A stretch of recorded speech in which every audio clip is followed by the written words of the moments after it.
Folks, Black Star Network is here. Hold no punches. I'm real revolutionary right now. Black power. Support this man, Black Media. He makes sure that our stories are told. Thank you for being the voice of Black America, Roland. Stay black. I love y'all. All momentum we have now, we have to keep this going. The video looks phenomenal. See, this difference between Black Star Network and Black-owned media and something like CNN. You can't be Black-owned media and be scared. It's time to be smart. Bring your eyeballs home. You dig?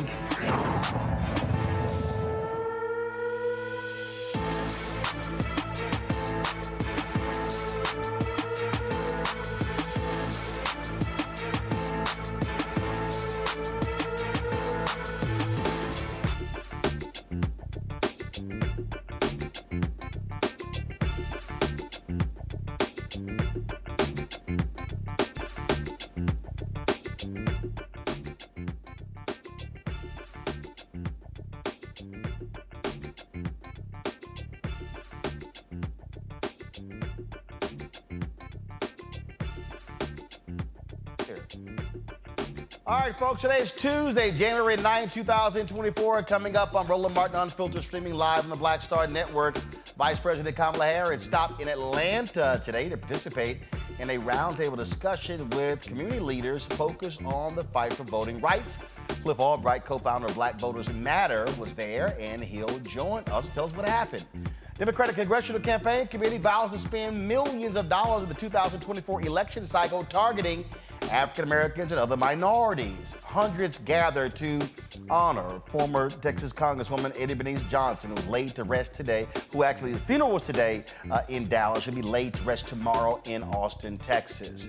Donald Trump, doing his appeal for immunity, his attorney actually said if he could order the assassination of a political rival and not be prosecuted for it unless he was impeached. These folks are crazy. Plus, this the thug-in-chief actually said he hoped the economy would tank in the next 12 months so he doesn't have to get blamed for it if he wins. Okay. The SWAC conference is going at it with Grambling over streaming their games on a Black-owned platform. Plus, a class action lawsuit has been filed by one of our viewers against an advertiser that the SEC said fraudulently was accepting money for a cannabis project. We're going to tell you about that as well. It's time to bring the funk on Roland Martin Unfiltered on the Black Star Network. Let's go. He's got it. Whatever the biz, he's on it. Whatever it is, he's got the scoop, the fact, the find. And when it breaks, he's right on time and it's rolling. Best believe he's knowing. Putting it down from sports to news to politics. With entertainment just for kicks, he's rolling. It's on go, y'all. It's Roland Martin, rolling with Roland now. He's funky, he's fresh, he's real, the best, you know he's Roland Martin now.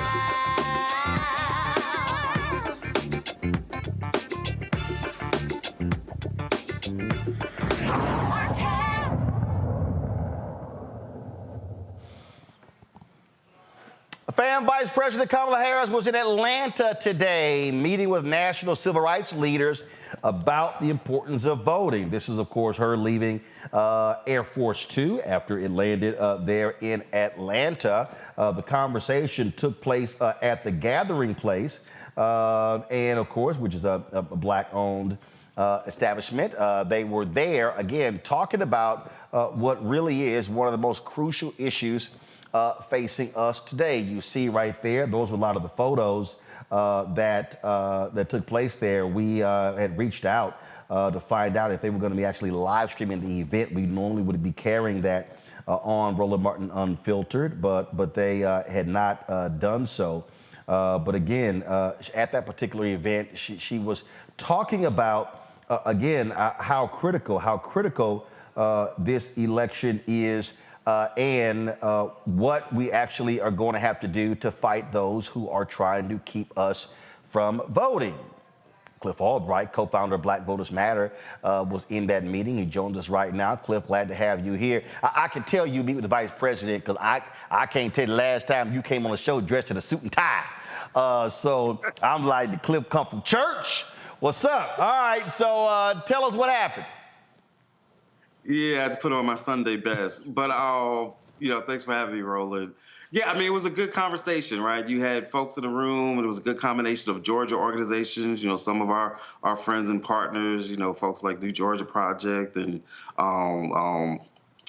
Helen from People's Coalition for People's Agenda, and then some national organizations as well. And, it was just a good discussion. The vice president, laid out some of the issues that she wanted to hear about. And really the conversation was centered on security issues around security and intimidation that we know has been taking place and that we expect to increase over the next 10 months or so. Disinformation, right? We know that that's an increasingly big part of what's going to be going on. We know the way that Black voters are often targeted with disinformation. And so she wanted to have a conversation around that and what suggestions we have on things that the administration can do to help with that. You may have seen, Roland, already. You already got some of these Black influencers out there that are, under the belt of these conservatives spreading messages around why Black folks don't need to vote in this presidential election, right? So they're already started with the disinformation. So we got to be prepared to counter that. And certainly Black-owned media like you is a big part of that. And then the third piece that, she wanted to talk about was, just suggestions on what's working. What are the outreach mechanisms that are working? What do we suggest? And again, what ways can the administration be more helpful? So, it's an ongoing conversation. And the vice president shared some things, talking about some things that the administration has done, particularly on some of these security issues, things that the Department of Justice has done. And Roland, you and I know we've talked about like some of the great work that Kristen Clark has been doing with civil rights in the Department of Justice, not just on police accountability, but today we talked about some things that they've done around some of these security and voter intimidation, and particularly around intimidation of poll workers, right? And so they've been very active on that issue, and we expect for that to increase. So it was a good, substantive discussion, and we're looking forward to, and it's not going to be the last. She'll be back in Georgia and having some other conversations, some other places around the importance of these voting rights issues. Well, now, was this a public gathering? Was it a private one? Was it off the record? Describe the meeting. Yeah, it was, there was a brief 2-minute statement that she made at the start where press was available for, but the event, the roundtable discussion, which is what they were calling it, with all these voter mobilization and voting rights, the actual conversation itself was a private conversation. Press was not in the room for that. As you mentioned, it was not being live streamed. And so that was just really a talk amongst folks who are expressing, concerns and suggestions on how we need to deal with these issues that I just outlined. And look, I mean, the reality is, they understand, look, they've got a significant problem. There were a group of Black women who met with President Biden talking about what they have to do. You have, there have been Black men who met with the vice president also laying out these issues. The Democratic Campaign Congressional Committee announced today they're going to be spending $35 million this election cycle, specifically targeting Black, Latino, Asian, and other minority voters. Bottom line is they see their polling numbers, and if they rely on Black voters. And look, there's a lot of stuff that they've actually done. But what we know and understand is that it's a lot of things that they have not messaged properly on. And I think, and I've heard this from senior administration officials, that they did a whole lot. And when you look at Inflation Reduction Act, when you look at CARES Act, we could go on and on and on, and they were passing things, but they were not using the bully pulpit to walk people through to understand what they were actually doing to benefit regular, ordinary folks. Yeah, and in some cases, not only were they not using the bully pulpit to do that, but then what you saw happening, and you've talked about this on your show, is you got Republicans out there then having town halls and messaging and putting in their newsletters, spending that's taking place on some infrastructure stuff that they're taking credit for, even though, as you know, not a single one of them voted for it, particularly in the House. And so yeah, there's definitely a messaging gap, and part of that has to be dealt with in terms of doing a better, and some of it, Roland, is because of what you talked about. There's actually been a lot of things that have been done, some of which, much of which specifically benefits Black communities, right? Infrastructure, climate change, right? Even student debt cancellation, which is not taking place based on the president's original plan, but is still taking place at some historic levels. I got folks calling me up every other week talking about they got this amount of debt,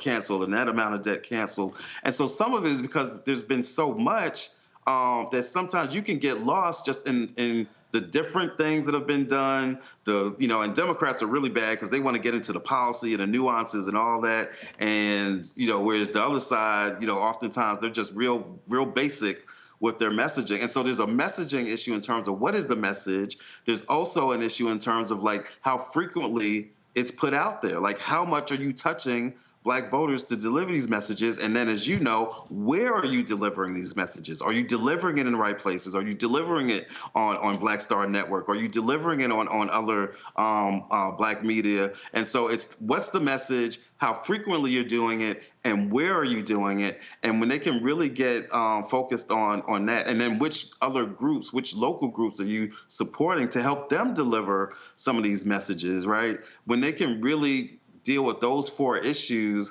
then I think that, the messaging problem will get a little bit better. And of course, as the closer you get to an election, the better it gets. But part of what we always say at Black Voters Matter is you shouldn't have to wait until after the Democratic convention in August. You shouldn't have to wait till September or October. That messaging has to start yesterday, right? Not even today. That message is needed to start yesterday. So there's got to be improvement on all that. But the irony is that they've actually got some substance that they can talk about. Not everything that we want, and then some things that where they've really fallen short. But there's a lot of substance that's been done, and they've just got to find a way to message better around it. Absolutely. And look, you have people who are angry, who are upset, who are bitter. Even we talked about before what is taking place between Israel and Gaza and the Palestinians there. When I post things, people started going off and saying all kinds of different stuff. And a lot of it's BS. A lot of it is just folks who complain about anything and everything. But I do believe, though, and I say this all the time, we talk about elections. And it trips me out when I hear these people who say, oh, I'm going to vote third party. We got to have a third party, or I'm just not going to vote at all. And I just keep reminding them. I said, I'm going to tell you right now, somebody's going to win. And I can guarantee you, and I've looked at Project 2025, all the Republicans are saying, you got Donald Trump out here, we're going to talk about this a little bit later, saying he doesn't have a problem if the economy crashes in the next 12 months. They literally want to see America go through hell. And I've yet to see anything, and I know there's people out there in the hood talking about the stimmies and all the checks and the money that came when Trump was in there, passed by Congress, led by Democrats in the House. But Republicans, they plan on cutting everything. So all the people who somehow think checks are going to start raining down on the Black community if Trump gets in, they are delusional. Yeah, not only delusional, not only is that not going to happen, but the exact opposite is going to happen. You're going to see massive disinvestment from the Black community. And guess what? This isn't like hyperbole and this isn't conspiracy. It's already happening. Think about the things that's on the Republican platform. They're against affirmative action and DEI, right? They if you weren't clear about that, then certainly the actions over the past couple of weeks in terms of Claudine Gay and all of these attacks that we're seeing on DEI. So they're against affirmative action and DEI. That's what? That's economic. That's actually dollars in our pocket when you take that away. They're against money for black farmers. They're against money for HBCUs. They're against increasing the living wage, particularly in cities that are often, disproportionately black. Even when those cities have actually voted for it, they block it, right? That's money in our pockets is being taken away. They're against decreasing the price of insulin, even though black communities are disproportionately impacted by diabetes. So that's a health issue, but that's also what? That's an economic issue.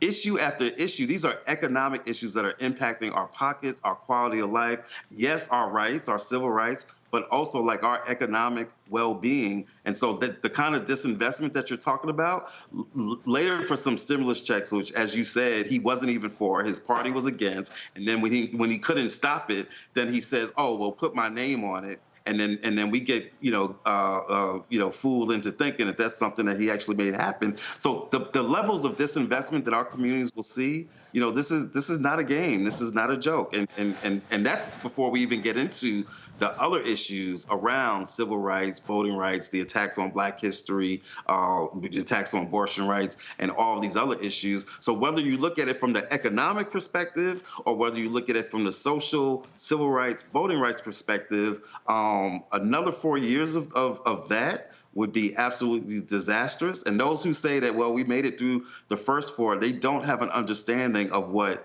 if you put an emboldened Trump and an emboldened Republican Party back in control after everything that they did illegally, after all of the racism, right, after all of the attacks on our economic well-being, if you put them back in there, it will be an entirely different ball game. So, Cliff, what do you say? Final question for you. What do you say to these people who go, oh, man, y'all just scared tactics. Y'all just using scared tactics. And you just trying to sit here and cape for the Dems and you want to support them.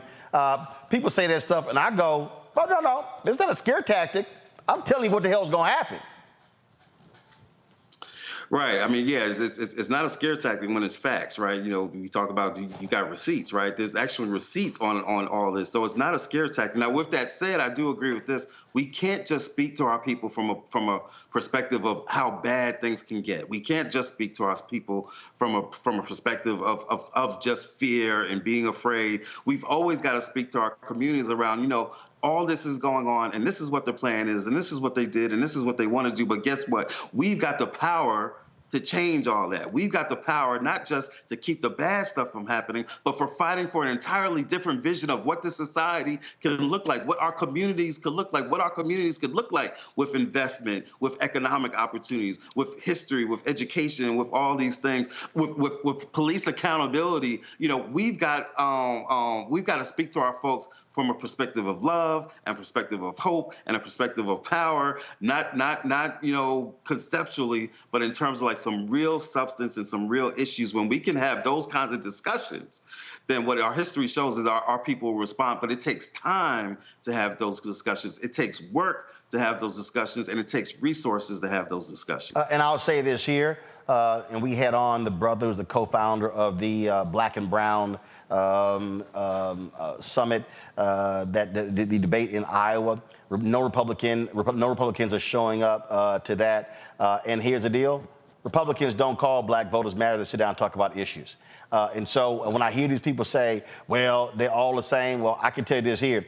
You can actually have conversations at the White House with Biden or with Vice President Kamala Harris. Republicans, they don't invite us. And if I got to pull a video up, I will show Black people the crazy Black people they had, like Raynard Jackson and that other nutcase girl out of Atlanta. They have folk at the table who don't know Black folk know or respect.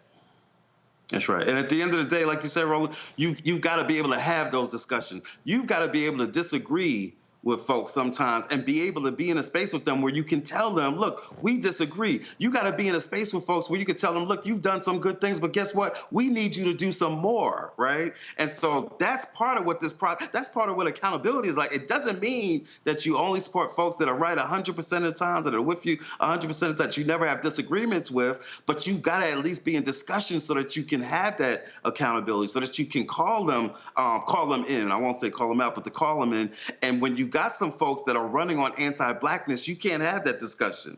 But when you've got somebody like this administration, like a vice president that will come and sit down and have that discussion, then you've got a chance to actually use your influence and we can actually show situations where we've been able, I'm saying we as a movement have been able to move them on certain things, where they've actually moved to the left, when they've been more aggressive on some positions, where it came out belatedly, but eventually Biden came out against the filibuster to get voting rights. It took them too long to do it, but you've got to be in discussion to even make that happen. We can't have that discussion with some folks that are literally running on anti-blackness. So no, we can't make perfection the enemy of the good. That doesn't mean that you don't call people in, that you don't hold them accountable, that you don't have some hard discussions. That's a part of what this process is like. Absolutely. Cliff Albright, appreciate it, my brother. All right, appreciate you. Thanks a bunch. Folks, going to a break. We'll be right back on Roland Martin Unfiltered right here on the Black Star Network.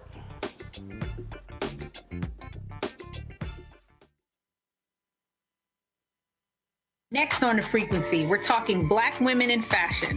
My guest, Renee Wilson, is speaking on the challenges of starting her own fashion line. So I wanted to really be able to design the clothes, but add a modern twist to it so that we could wear these patterns in everyday wear and not just reserve it for our formal ceremonies. That's next on The Frequency on the Black Star Network. This week on The Black Table with me, Greg Carr, reparation. Is it finally time? Two of the country's foremost authorities on the subject will join me to try to answer that very question. A powerful installment of The Black Table with me, Greg Carr, right here, only on the Black Star Network. On the next Get Wealthy with me, Deborah Owens, America's Wealth Coach, we're talking about the difficulty of being able to acquire wealth for Black Americans. My guest, Emily Flitter, is the author of The White Wall, How Big Finance is Bankrupting Black America. The bad stuff that you feel when you're dealing with the financial services industry is not your fault. It's not your fault, and you don't deserve to be treated like this. That's right here on Get Wealthy, only on Black Star Network. I'm Faraji Muhammad, live from LA.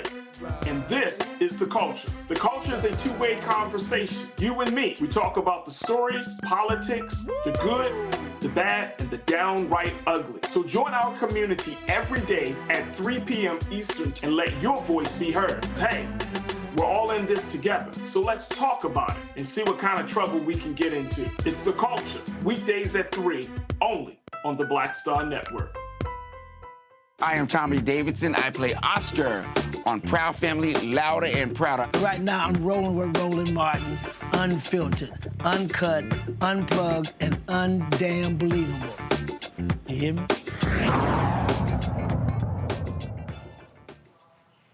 Folks, the Democratic Congressional Campaign Committee says it will spend at least $35 million this election cycle to persuade and mobilize voters of color to help the party win control of the U.S. House in November.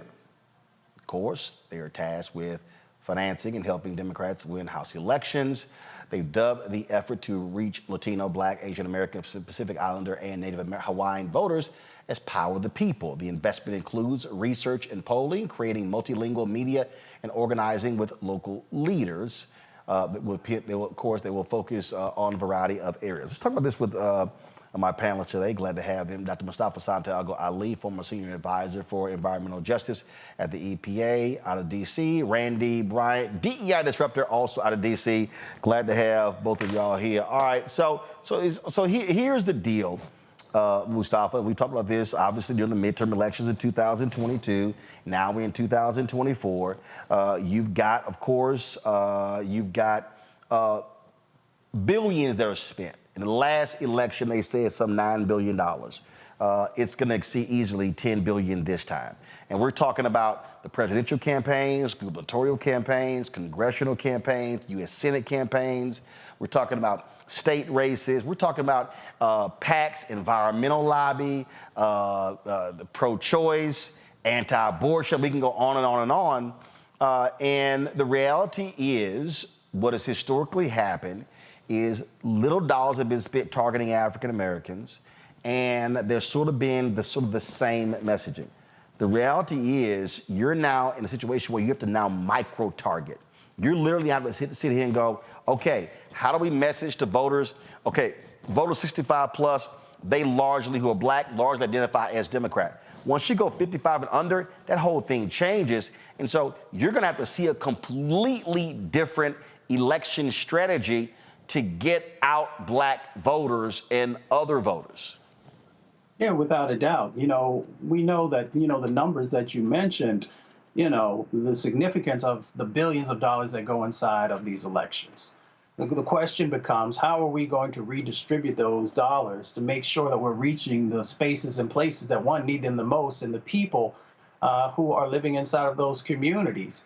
And unfortunately, in the past, they haven't made the right sets of investments. So now the writing's on the wall. We see the numbers that are out there, you know, for African Americans, for black folks, you know, that they're beginning to move away or maybe not vote at all. Same thing with the Latino community, same thing with younger voters. So as you said, you got to get really targeted. And that means that you've got to be able to make sure that the institutions and the media entities who have the voice of the communities, who are connected with the communities, are actually getting those resources. But you have to take it a step further, because you also got to move away from the talking points. You've got to actually get down to the bread and butter issues that folks care about. Right now, folks are worried when they go to the grocery store. So you got to be able to make sure that the messaging is addressing that. You got to make sure that the messaging is also addressing people trying to pay the rent.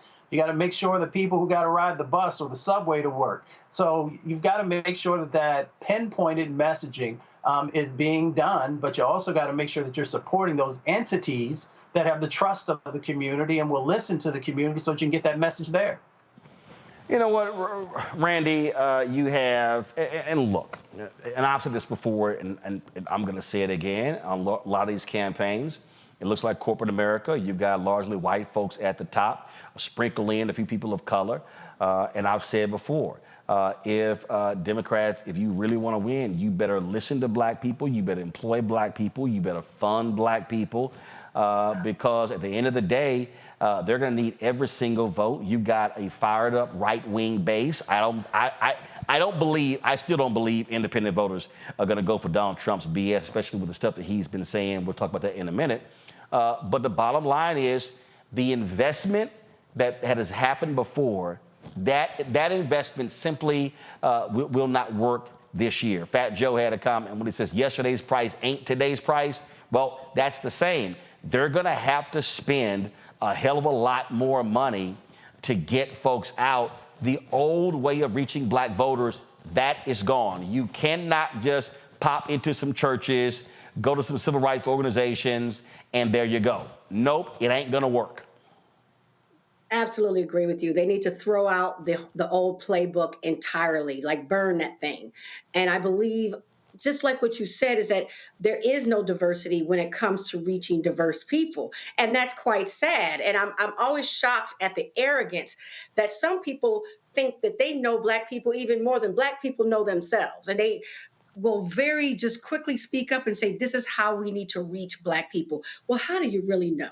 Seriously, like from what knowledge are you pulling from?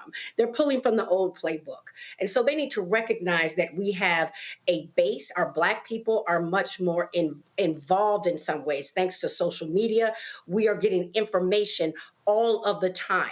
And people oftentimes don't research what they've read. So that's something that they also need to work against, some of the misinformation that's going out. And what are the issues that we care about? You know, I get sick and tired of people just assuming that black people they have us in the bag, right? That they can count on us. We are loyal, but we also are interested and engaged and worthy of being attended to, and they have to do it. So I am hoping that they look at what matters to us this year and get that information from black people, right? Not from these people that make tons of money that have one black friend, okay? But they really listen to the pulse of Black America and address those specific issues, like you said, our grocery store prices. And here's the thing that I make plain, Mustafa, when we're talking about the elections. First of all, no political party, no candidate is perfect. But what I do is, and I've never self-identified, I've never worked for a politician, I've never worked for a campaign, but what I do look at is, what are the issues that matter, not just to me personally, that will benefit me? Because I could easily sit here and say, oh, if it's just about me, sure. The tax cuts that Donald Trump put through, oh, that helped my business. That helped me personally. That didn't help black people. And so how we make decisions are critical. And when I look at this election, and I've said to people, I said, RFK Jr. ain't got a shot. Cornel West ain't got a shot. Marianne Williamson, Dean Phillips, they ain't got a shot. This election, barring anything health-wise or whatever, is likely going to be a repeat of 2020. And it's going to be Biden versus Trump. And I look at how many black judges did Trump appoint? How many black judges did Biden appoint? Money went to HBCUs, healthcare, education. I can go on and on and on. And so that's how I look at it. I don't get emotional about this. I don't sit here and go crazy about it. But what I do say is that the vote that I cast is not just about me. It's also about the world that I want my nieces and nephews to have. Well, that gets back to if we truly are communal people or not. You know, we often talk about community, but when it comes down to making decisions, folks often aren't thinking in that same concept. So, you know, we have to, as a community, as a people, make sure that we're actually supporting each other. And through that support means that we are holding folks accountable. So you don't get my vote unless you meet the criteria that I set out for the things that I think and that I know are important inside of my community. So that has to be a part also of it. You know, we should be acting as a community, but we also got to make sure that, you know, people are honoring us and that they are actually walking through step by step what they are going to do for our community. And then we make sure there's real accountability in that process, because if someone doesn't do that, then we should make sure that we are putting forward other candidates that we do see, value in, to make sure that we're supporting them. So for me, it's, you know, Janet Jackson said, "What have you done for me lately?" When I hear that, I'm thinking, what have you done for my community lately? But also, what are you going to do as we move forward to meet the needs that still exist inside of our community? Yep, and also, I mean, and how are you going to behave, and how you when it comes to voting, I mean, look, Florida right now is even potentially talking about trying to get rid of mail-in voting. I mean, what these people want to do is shameful, because they know, and they've said it publicly, when more people vote, they lose. They've said it. All right, hold tight 1 second. That idiot Trump was in D.C. today. Wait till we tell y'all what his lawyer said to the D.C. appellate court. And also, Trump says, man, can the economy please tank in the next 12 months? Y'all, seriously, this fool said that. And if you even think about voting for that idiot after saying that, you were crazy before, you're nuts now. We'll discuss that and more when we come back. Roland Martin Unfiltered on the Black Star Network. Be sure to support us in what we do. Join the Bring the Funk fan club. So you're checking money to the P.O. Box 57196, Washington, D.C. 20037. That's 0196. Cash App, $RM Unfiltered. PayPal, or Martin Unfiltered. Venmo is RM Unfiltered. Zelle, Roland at RolandSMartin.com. Roland at RolandMartinUnfiltered.com. We'll be right back. On the next Get Wealthy with me, Deborah Owens, America's Wealth Coach, we're talking about the difficulty of being able to acquire wealth for Black Americans. My guest, Emily Flitter, is the author of The White Wall: How Big Finance is Bankrupting Black Americans. The bad stuff that you feel when you're dealing with the financial services industry is not your fault. It's not your fault, and you don't deserve to be treated like this. That's right here on Get Wealthy, only on Black Star Network. Grow your business or career with Grow with Google's wide range of online courses, digital training, and tools. Gain in-demand job skills with flexible online training programs designed to put you on the fast track to jobs in high-growth fields. No experience is necessary. Learn at your own pace. Complete the online certificate program on your own terms.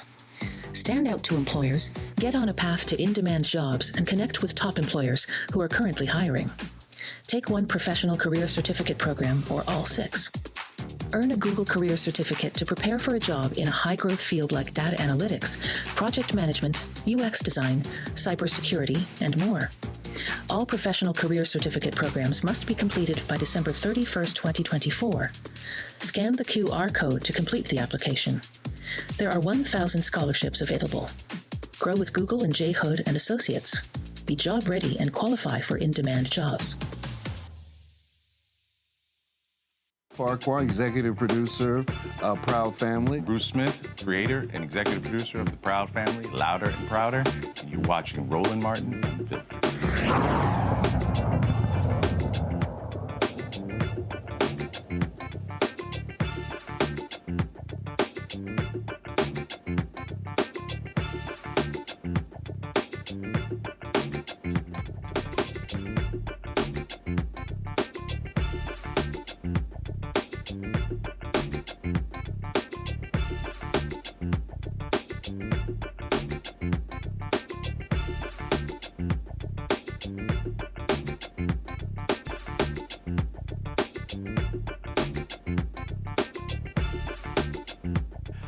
All right, y'all, the Thug-in-Chief's attorney stood before D.C. appellate court today arguing that a president could order the assassination of his political rival and couldn't be prosecuted for it unless Congress impeached and convicted him first. Yo, seriously, listen.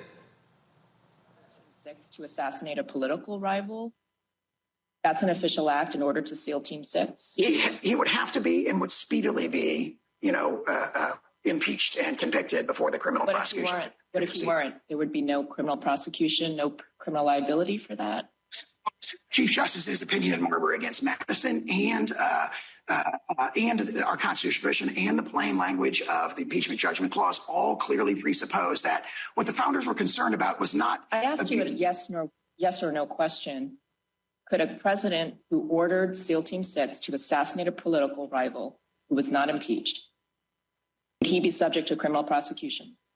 If he were impeached and convicted first. And so your answer is no. My answer is qualified yes. There's a political process that would have to occur under the structure of our Constitution, which would require impeachment and conviction by the Senate. In these exceptional cases, as the OLC memo itself points out from the Department of Justice, you'd expect a speedy impeachment and conviction. But what the founders were much more worried about than using criminal prosecution to discipline presidents was what James Madison calls in Federalist Number 47, the newfangled and artificial treasons. They were much more concerned about the abuse of the criminal process for political purposes to disable the presidency from factions and political opponents. And of course, that's exactly what we see in this case. I've asked you a series of hypotheticals about criminal actions that could be taken by a president and could be considered official acts.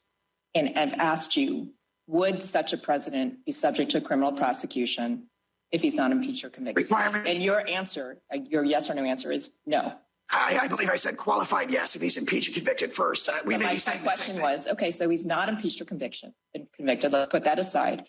You're saying a president could sell pardons, could sell military secrets, could order SEAL Team 6 to assassinate a political rival. Sale of military secrets strikes me as something that might not be held to be an official act. The sale of pardons is something that's come up historically and was not prosecuted. But your brief says that communicating with an executive branch agency is an official act. And communicating with a foreign government is an official act. That's what presidents do. In a very strong situation, there's very strong examples of potential official acts. If you look at what Chief Justice said against Madison, he said, rising directly under Article 2, Section 1, that the courts, that the president's official acts are, quote, never examinable by the courts. And he says it like 4 different times on pages 164 to 166. Well, let me ask you about that then, counsel, because your position is, as I understand it, if a president is impeached and convicted by Congress, then he is subject to criminal prosecution, correct? That would be necessary, said to prosecution. Is that a yes? Yes. Okay. So therefore, he's not completely and absolutely immune, because under the procedure that you concede, he can be prosecuted if there's an impeachment and conviction by the Senate.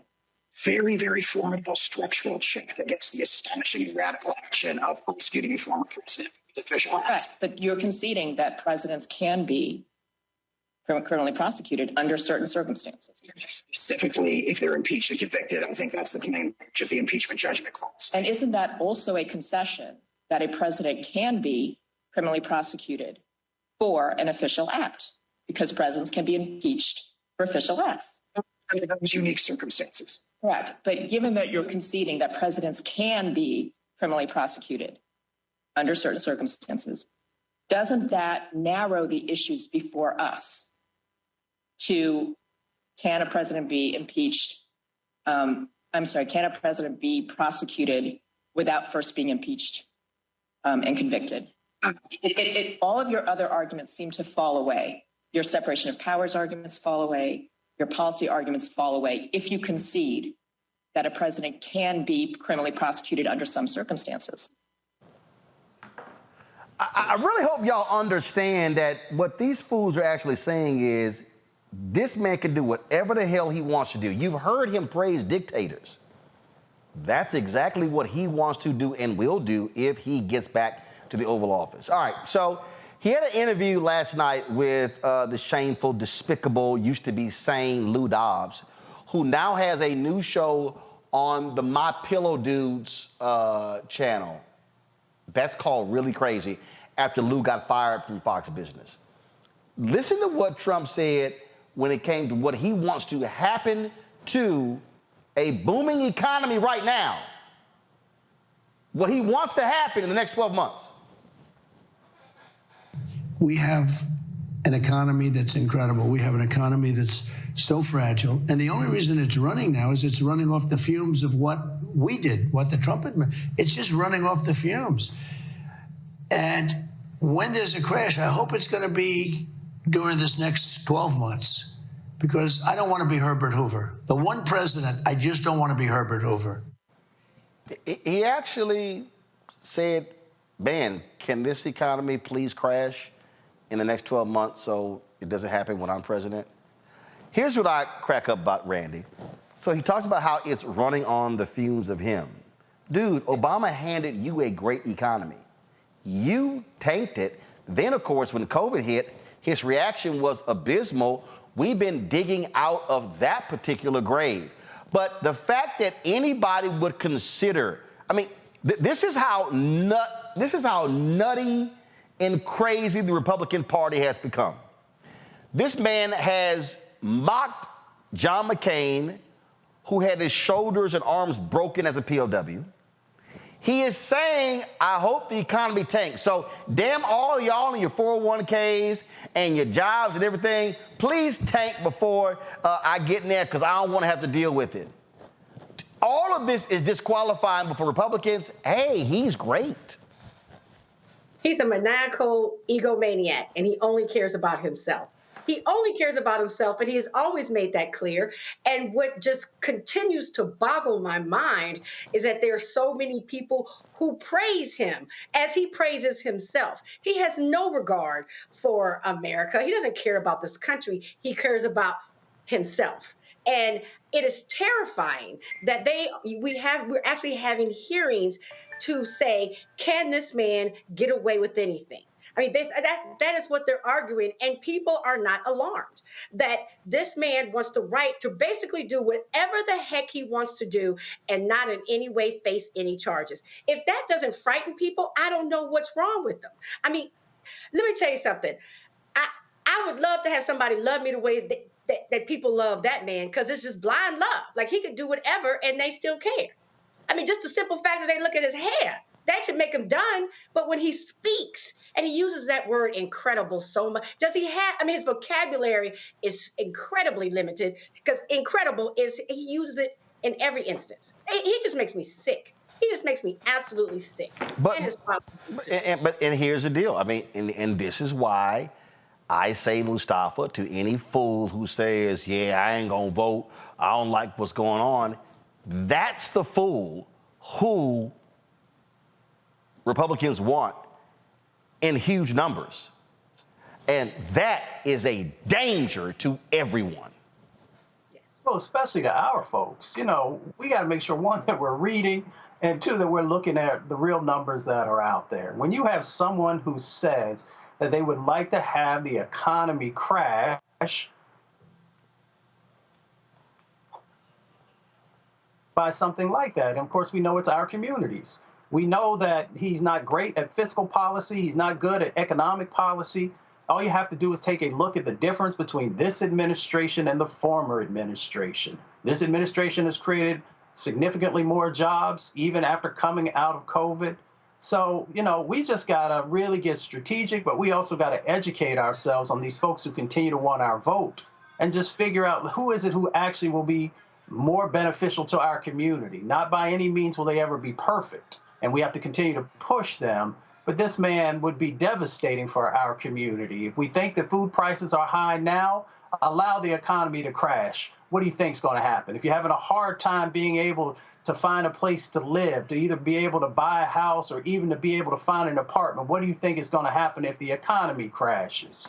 If you're having a difficult time in paying, if you still have student loans or even sending your kids to a school, then what do you think is going to happen if the economy crashes? So we just need to use our common sense when we're making these decisions. Absolutely. All right, folks, hold tight 1 second. We come back. Our Black and Missing, and we'll talk about Pentagon Secretary of Defense Lloyd Austin. We now know why he was hospitalized. We'll talk about that when we come back. You're watching Roland Martin Unfiltered right here on the Black Star Network. This week on the Black Table with me, Greg Carr, reparations, is it finally time? Two of the country's foremost authorities on the subject will join me to try to answer that very question. A powerful installment of the Black Table with me, Greg Carr, right here, only on the Black Star Network.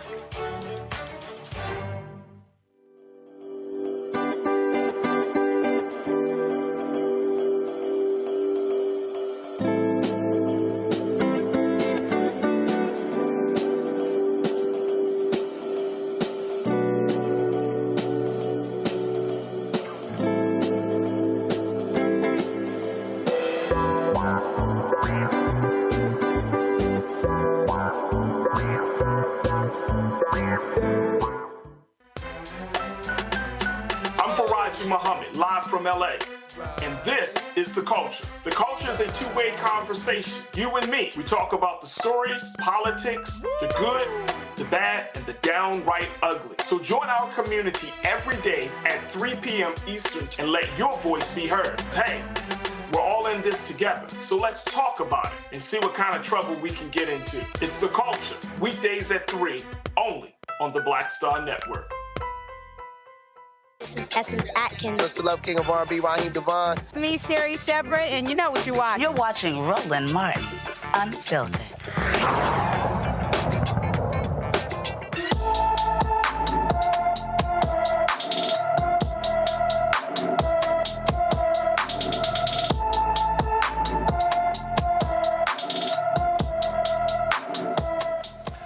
Purpose Ward has been missing from his Aurora, Colorado home since December 28th. The 17-year-old is 5 feet 8 inches tall, weighs 165 pounds, with black hair and brown eyes. Anyone with information about Purpose Ward is urged to call the Aurora, Colorado Police Department at 303-627-3100, 303-627-3100. You might remember we told you about a new law in California that deals with black and missing. Of course, they passed this law as a way to target those African Americans who often come up missing and don't get the level of attention. It's called the Ebony Alert. It's the Ebony Alert. And ever since it was put into place, it took place January 1st already. One particular teen actually has been discovered as a result of the Ebony Alert. This is from the Fox station in Los Angeles. Give me a second. I'm going to pull up for a second right here. You see where they actually said Ebony Alert leads to recovery of missing Los Angeles girl after airing on Fox 11.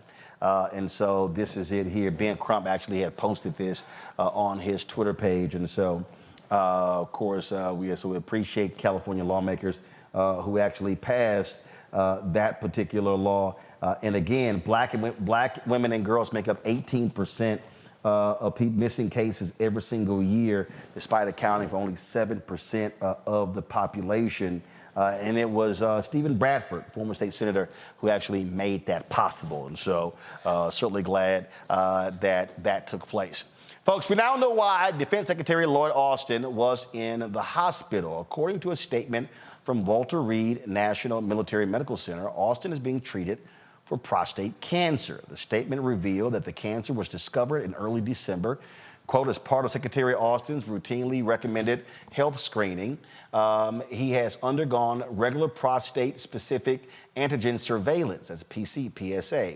Changes in the laboratory evaluation in early December 2023 identified prostate cancer, which required treatment. On December 22nd, after consultation with his medical team, he was admitted to Walter Reed National Military Medical Center and underwent a minimally invasive surgical procedure called a prostatectomy to treat and cure prostate cancer. He was under general anesthesia during this procedure.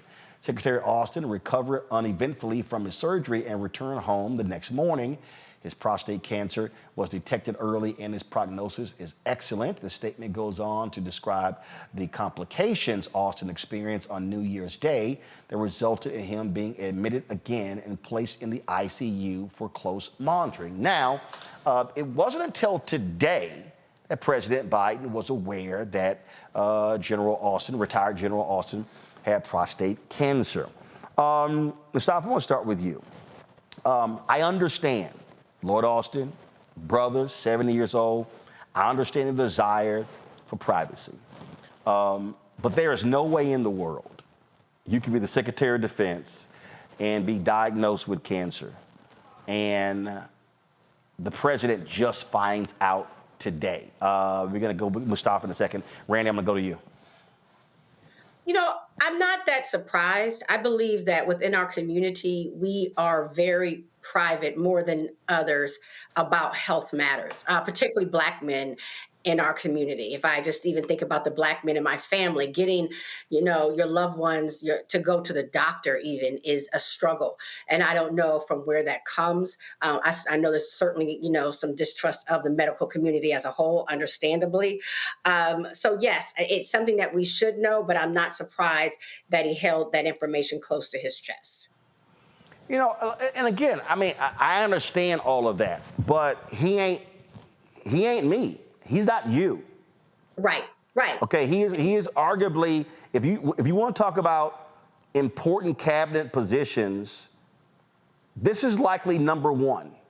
The Secretary of Defense is between Secretary of Defense, Secretary of State.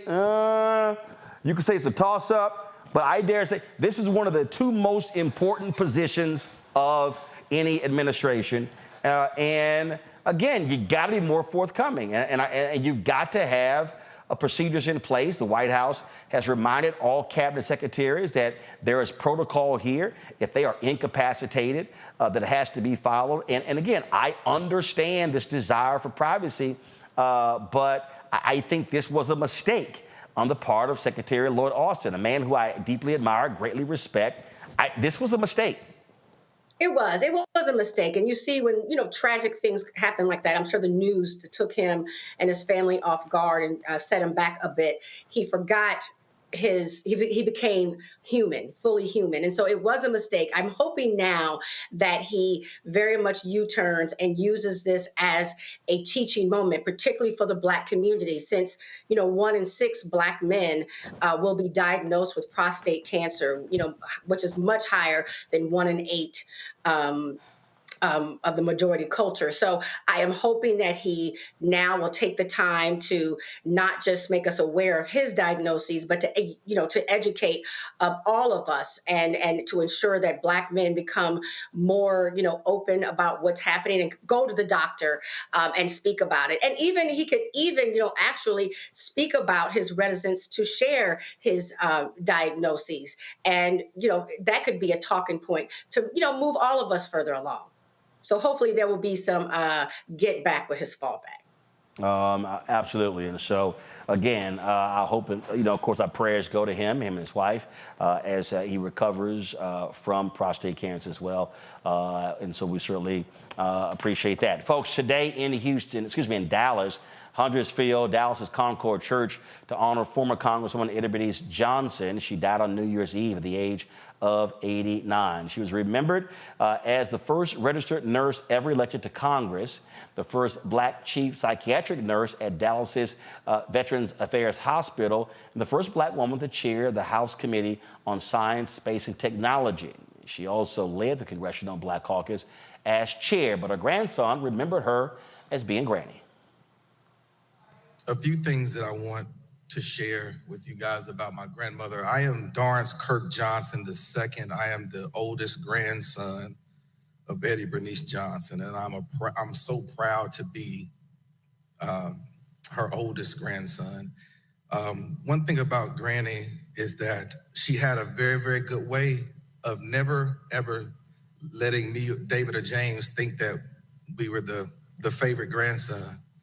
She found a way for all of us somehow to believe that we were the favorite grandson. I'm here to tell y'all now it was me. I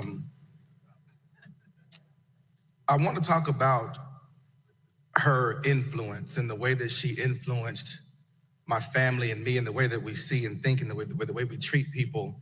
And it was just when I was young, everybody would always be so in awe of her. It always felt like they were looking up to her. And when she would come in the room, tighten up. And I was just like, don't y'all understand that that's just Granny?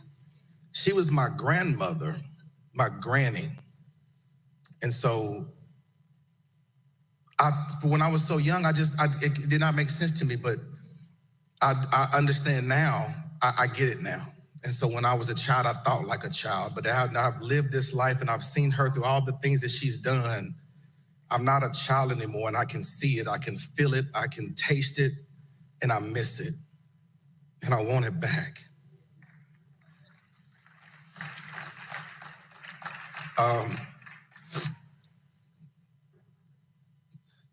Granny had she had a way of being she was a disciplinarian, contrary to popular belief. And my granny never, ever, ever once had to spank me. And if you know me, you know that's crazy. That's crazy. She never once had to spank me. It was just a look. It was just the thought of just disappointing her was all that I needed. Now, the fact that Granny didn't do spankings, that did not rub off. She didn't pass that down. My kids, I'm sorry, we operate differently. I can't do that. Granny didn't give that to me. She took that with her. But she had just the best way of being so fierce, but also so feminine. So powerful, but yet dainty. And she is the pure epitome of class and elegance.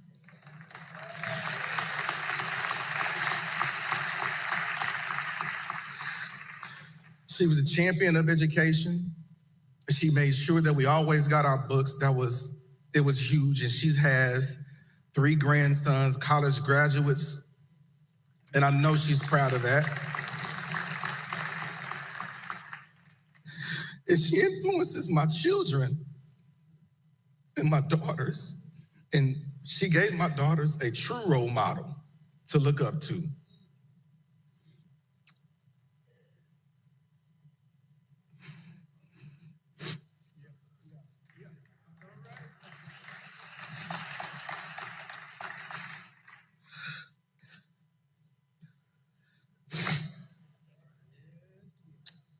I'll wrap up soon. I have a few memories of Granny. Let's mention her driving. I remember Granny used to put me in her lap and she would drive. And she would drive around the neighborhood. This is back in the 80s, y'all. It was a long time ago. Don't judge her. But she would put me, that was some of my earliest memories as a child. My grandmother would put me in her lap and she would drive. I remember I can't tell y'all that part. But I did that to my children. I'm not gonna lie, in the 2000s, because Granny did it for me, so I did it for mine too. Some of the memories I have when she would come to our house for Christmas, she would come with a trunk load of poinsettias, and there would be poinsettias everywhere. And every time I ever see another poinsettia, I would think of my grandmother. But those type of memories, those things will never leave me. The lessons that she taught us will never leave. They will always be here. They will live on. She had such a maternal instinct that I just want to hug her one more time. But her legacy will live on. I see her face in the faces of my children, of my daughters and my sons. The lessons that she has, that she's given to my father, who have given them to me and my brothers. Those are things that will never leave us. And so as we celebrate her life, as we celebrate all the great things that she's done and all of her accomplishments, I just want you guys to understand how much she truly, truly, truly meant to this world. And we really, really lost one. She was one of one. There will never be another EBJ. There will never be another EBJ. We love you, Granny. Folks, House Minority Leader Hakeem Jeffries also spoke at today's funeral. Then I had to figure out where I was going to sit, because there's no assigned seats in the CBC meeting. But you know, it's like church. You sit in the wrong place, and you might have some challenges. So thankfully, I caught Bernice's eye, and she said, "Sit right down next to me, young man." And that's exactly what I did for years to come, getting the benefit of her wisdom, her warmth, her welcoming spirit. Now, in that first term, the chair of the CBC, she's now our great HUD secretary, was Marsha Fudge. She said to Stephen Horsford and I want the two of you to preside over the CBC floor speech that occurs every Monday evening after votes. And so we said yes. We didn't know what we were doing, y'all. But we said yes. And the thing about it is that the CBC floor speeches an hour, Monday evening, people all across town, not covered on CNN, not covered on MSNBC, not covered on BET. It's covered on C-SPAN. And so Stephen and I, we were never quite sure who exactly was paying attention. But we could always count on three people: Stephen's mother, my mother, and then Bernice Johnson, our congressional mother. We were thankful for her always there for us, as she has been for so many people. Folks, if you want to see the full funeral program, we live streamed it today on the Black Star Network. Simply go to our YouTube channel, go to our Black Star Network app. You can check it out as well. She will be laid to rest tomorrow at the Texas State Cemetery in Austin, Texas. When we come back, what's happening with the SWAC? Why are they admonishing Grambling for live streaming their basketball games on a Black-owned platform? My man Scotty, off script, he'll be next to break it all down for us right here on Roland Martin Unfiltered on the Black Star Network. This week on The Black Table with me, Greg Carr, reparation, is it finally time? Two of the country's foremost authorities on the subject will join me to try to answer that very question. A powerful installment of The Black Table with me, Greg Carr, right here, only on the Black Star Network. On the next Get Wealthy with me, Deborah Owens, America's Wealth Coach, we're talking about the difficulty of being able to acquire wealth for Black Americans. My guest, Emily Flitter, is the author of The White Wall: How Big Finance is Bankrupting Black America. The bad stuff that you feel when you're dealing with the financial services industry is not your fault. It's not your fault, and you don't deserve to be treated like this. That's right here on Get Wealthy, only on Black Star Network. On the next, A Balanced Life with me, Dr. Jackie. People can't live with them, can't live without them. Our relationships often have more ups and downs than a boardwalk roller coaster, but it doesn't have to be that way. Trust your gut. Whenever your gut is like, this isn't healthy, this isn't right, I don't like the way that I'm being treated. This goes for males and females. Trust your gut, and then whenever that gut feeling comes, have a conversation. Knowing how to grow or when to go. A step-by-step guide on the next A Balanced Life on Black Star Network. It's John Murray, the executive producer of the new Sherry Shepherd Talk Show. This is your boy, Earthquake. And you're tuned in to Roland Martin, Unfiltered.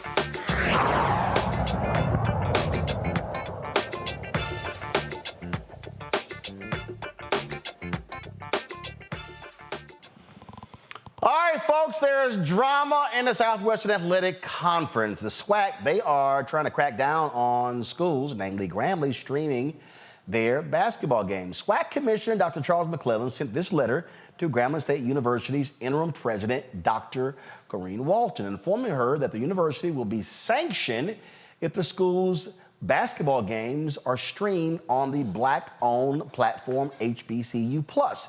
Now, of course, you know, we have an arrangement with them, a third-party arrangement when it comes to advertising. So this is the letter right here. They lay out in there that they cannot negotiate any national deals outside of the conference, that the conference has an existing agreement with HBCU Go. My man Scotty, the host of Off Script, he joined us from Atlanta. He broke this thing down yesterday. Scotty, you really went off. I saw your broadcast and I said, hey, let's get him on to explain this. And so what the hell is going on here? Because there's been a lot of back and forth between the SWAC and Grambling, but also HBCU+. Listen, it's a boiling point that has been, you know, going back and forth, bickering and the arguments. The thing for me is why now, right? Grambling has had this deal for the past 2 years. You've never sent this letter.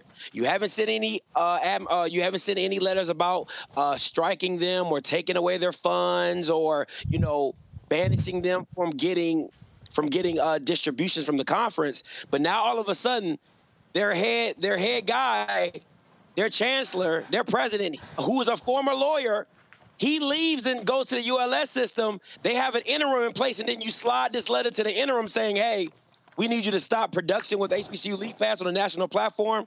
Now, that's not what it is. That's shady. Okay, so here's what I'm trying to understand here. Watching your broadcast, you said that how can the SWAC conference be attacking HBCU+ and telling Grambling to stop when you name specific schools that stream their games on Facebook, that stream their games on YouTube? So if the conference has a deal with HBCU Go, where in the HBCU Go news in the news release, why aren't they streaming all of the games? HBCU Go can't produce every game. If anybody doesn't know what HBCU Go is, they're like Monday Night Football, right? They'll put everything they have into one game. So first of all, HBCU Go is the HBCU platform that Byron Allen purchased from Curtis Simons. Go ahead. Absolutely correct. So they have the rights to everything. I mean, they have the rights to video on demand, pay-per-view, broadcasting, streaming, whatever you name it, they have it. But they don't have the production to show every game. So SWAC schools still have to do their own production. So you have schools like FAMU that puts their game on Facebook. You have schools like Southern and UAPB, which puts their games behind a third-party paywall that are broadcast on internet. You have teams like Alabama A&M and Alabama State who put their Mississippi Valley State who put their games on YouTube. So I'm confused. If you're trying to punish Grambling for putting their thing on a national platform, that means every school in the conference has to get punished for putting their games on national platforms. And if you're telling me YouTube's not a national platform, Roland Martin, you're not on a national platform. I want to be clear. I just want to be clear. Okay. Now, not only that, hold on. You also said that Southern and Florida A&M have deals where their games are streamed on other platforms, right? Yeah. So FAMU streams theirs on Facebook. And Southern has a third-party platform that has, because none of these schools have built their own platforms to where you pay for it and then, no. So they go out, they get a third-party platform that hosts the game for them, and they put it behind a paywall. You pay to go watch, and it's on the internet. So they stream it. Jackson State does it. UAPB does it. Prairie View does it. All these schools do it because that's the only way teams or fans and alums will be able to see the game if you listen to the SWAC and says you can't put your stuff on a national platform because HBCU Go cannot produce all SWAC games. So, what do you think is going on here? I think that Dr. McClellan, because I call him a different name on my show, so I have to be respectful. Dr. McClellan has a vendetta against HBCU League Pass, and it's because of them signing their secondary rights, Grambling signing their secondary rights to HBCU League Pass Plus. So technically, HBCU Go has no rights to the streaming rights of Grambling, so that technically means they shouldn't have a deal in place. Because I can't make a contract with something that I don't own.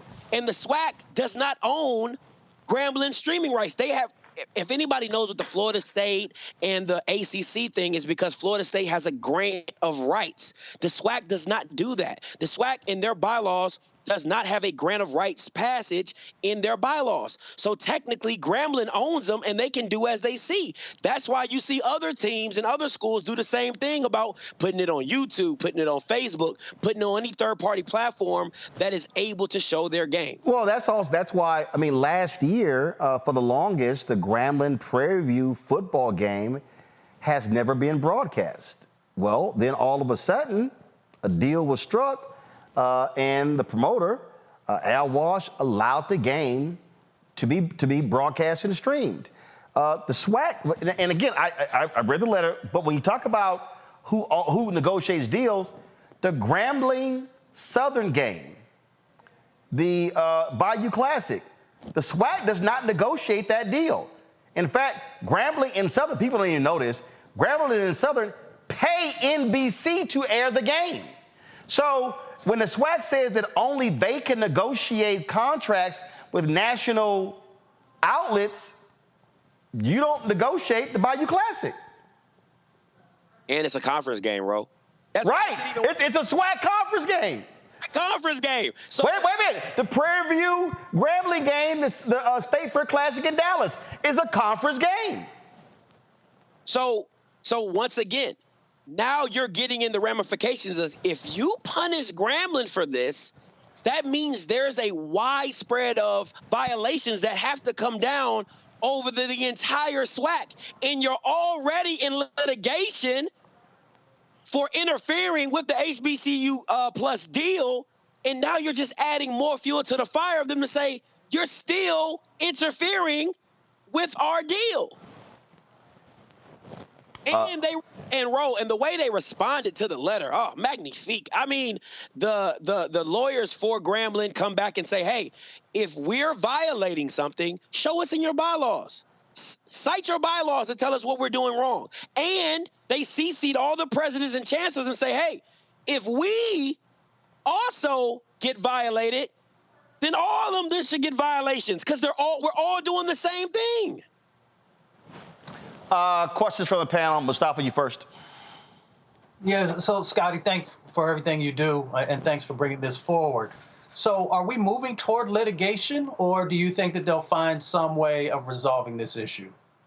So HBCU League Pass Plus has litigation against the SWAC currently. So they're already in a litigation battle. What they're looking to do going forward is an emergency injunction to say, hey, Judge, this is getting worse. Look at what they're doing. You know, we had a deal in place. We've been doing this deal for 2 years, and now all of a sudden they want to come down on us on violations of broadcasting when every other school in the SWAC does it outside of HBCU Go. So I really think it just adds more fuel to the fire for HBCU League Pass and what they're trying to get accomplished. Randy? Randy? You're, yeah. There you go. We got you. Okay, yeah. Do you think this is more about money or power? You mentioned a personal vendetta. I am just confused why this infighting is occurring, and disappointed as a HBCU graduate. I think it's my good friend of mine, BJ. His dad said, "Ego plus ego equals zero," and I think it's an ego battle of. There's legal ramifications behind this, but I do think it's an ego battle because of Grambling telling the SWAC what it can and cannot do, right? You have guys at HBCU League Pass Plus who have ran billion-dollar companies. You know what I'm saying? You have co-founders who have been part of the Warriors, been a part of Ebony, so they understand the media landscape. They understand what you can and cannot do rights-wise, and they're telling the commissioner, hey, you can't do this. This is not legal. There is no there's no bylaw that says you can do this, right? So I think it's that, and then you get if I'm a commissioner in a position that I don't know the media rights, then why am I in this position? Well, I mean, everybody, if you look at the landscape of college football, most commissioners are the focal points of big media deals. So you're telling me, how are you in a position where you don't understand media rights? All right. Well, did Grambling's lawyers give the SWAC a few days? Because you said in your broadcast they gave them, what, 3 days to respond? Absolutely. They gave him 3 days to respond. That was on January 8th yesterday. I talked to co-founder Hardy Pelt earlier this morning, said no response. So we'll see where it goes from here if Grambling still decides to show the games or if they're just saying, hey, we'll just take it straight litigation and we'll fight that battle. But this is definitely something to keep an eye on because it could get really bad for the SWAC really quick. All right. Folks, follow Off Script on YouTube, all the social media platforms as well. Check his show out. Scott, I appreciate it. Thanks a lot. I appreciate it, Ro. All right, folks, got to go to break. We come back. We're going to talk about a class action lawsuit against a former advertiser of this show that had a cannabis company that the SEC has hit them with fraud. We'll explain to you all of that when we come back right here on Roland Martin Unfiltered on the Black Star Network.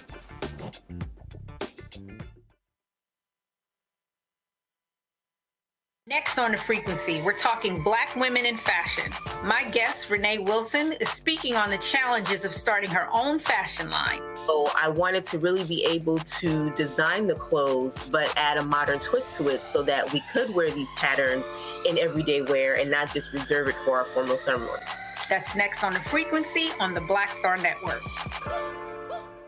On the next, A Balanced Life with me, Dr. Jackie. People can't live with them, can't live without them. Our relationships often have more ups and downs than a boardwalk roller coaster, but it doesn't have to be that way. Trust your gut. Whenever your gut is like, this isn't healthy, this isn't right, I don't like the way that I'm being treated. This goes for males and females. Trust your gut, and then whenever that gut feeling comes, have a conversation. Knowing how to grow or when to go, a step-by-step guide on the next A Balanced Life on Black Star Network.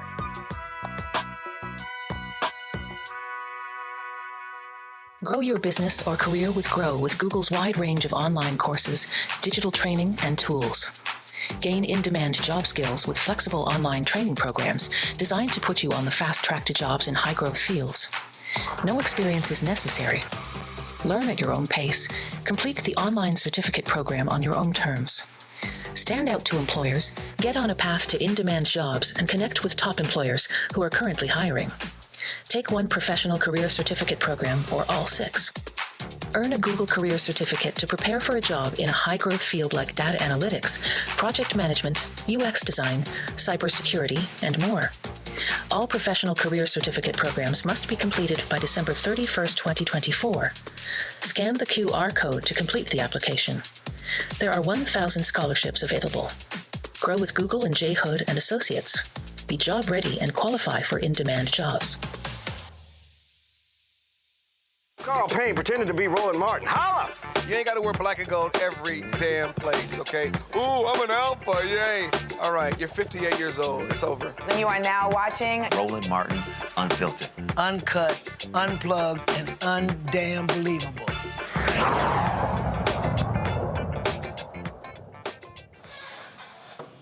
All right, folks, if you are a regular watcher of this show and if you were one of the people who invested in transatlantic real estate or 420 real estate, you definitely want to pay attention. A couple of years ago, remember they advertised with us. They would advertise it with us in 2019. First, it was transatlantic, and then 420 real estate. There were two separate cannabis projects. They were an advertiser. We didn't have any part of the business. We're not involved in the business. We simply did live reads for this particular company. Well, the SEC a couple of years ago actually charged them with fraud. And so the SEC, this is the lawsuit right here, the SEC hit them with, and this here is the press release that was sent out. SEC charges crowdfunding portal, issuer, and related individuals for fraudulent offerings. And so the SEC complaint, they targeted Robert Shoemake, lawyer Nicole Birch, and Willard Jackson. It says they conducted fraudulent and unregistered crowdfunding offerings through two cannabis and hemp companies, Transatlantic Real Estate LLC and 420 Real Estate LLC. It says the complaints allege that Shoemake and Birch raised $1,020,100 from retail investors through Transatlantic Real Estate, and Shoemake and Jackson raised $888,180 through 420 Real Estate.